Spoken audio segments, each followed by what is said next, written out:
Hello bachcho, let's read this question. The question says 3 urns contains 2 red, 3 black, 3 red, 2 black and 4 red, 1 black bowls respectively.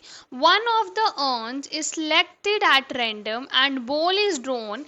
If the bowl drawn is red, find the probability that it is drawn from the second urn. इस question में हमें 3 earns दिए हैं, उनके बीच में red और black colour की balls हैं.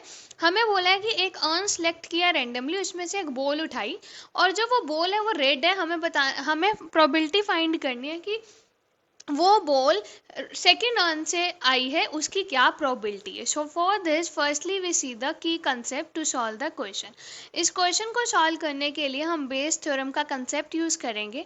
अगर हमें प्रोबेबिलिटी फाइंड करनी है बी जे गिवन ए की, this is equal to probability of B J multiplied with probability of A given B J and divided by summation of I from 1 to n of probability of bi multiplied with probability of a given bi. इसको use करके question को solve करेंगे. Question is of moderate level. Let's start solving the question. हमारे पास 3 earns हैं, first, second and third. Let us से जो first earn है वो ए से डिनोट हो रहा है, ये सेकेंड अर्न है, ये थर्ड अर्न है. यहाँ पे 2 रेड बोल्स हैं, 3 ब्लैक बोल्स हैं. इसमें 3 रेड बोल्स हैं, 2 ब्लैक बोल्स हैं. इसमें 4 रेड बोल्स हैं, 1 ब्लैक बोल है. तो probability of selecting A earn, be earn और सी अर्न, तीनों को सिलेक्ट करने की प्रोबेबिलिटी क्या होगी. टोटल अर्न 3 है, हमें एक सिलेक्ट किया, इट इज़ 1/3. प्रोबेबिलिटी ऑफ ए भी 1/3 है, प्रोबेबिलिटी ऑफ बी भी और प्रोबेबिलिटी ऑफ सी भी.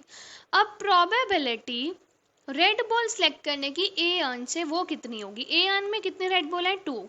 टोटल बॉल्स कितनी है, 5. Probability of selecting red ball from urn B, this is equal to 3/5 and probability of selecting red ball from urn C is equal to 4/5.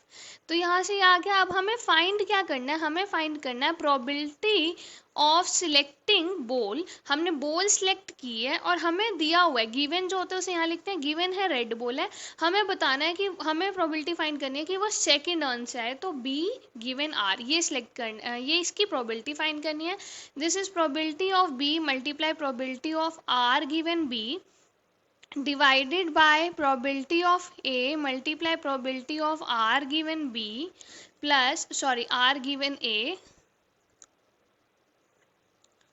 plus probability of B multiply probability of R given B plus probability of C multiply probability of R given C. Values put करेंगे. This is equal to probability of B is 1/3 multiply R given B की probability कितनी है, 3/5 and this whole divided by probability of A कितनी है, 1/3 multiply probability of R given A is 2/5 plus probability of B 1/3 है, this is multiplied with 3/5 plus probability of C 1/3, are given सी की probability 4/5 है. इसे solve किया, this is equal to 3/15 और नीचे LCM दिया तो होल डिवाइडेड बाय 15 और यहाँ पे क्या आएगा हमारे पास 2 + 3 + 4. तो 15 cancel, this is equal to 3 divided by 2 + 3 5, 5 + 4 9. So this is equal to 1/3. So the final answer is 1/3. Hope you understood it well. Best of luck. Thank you.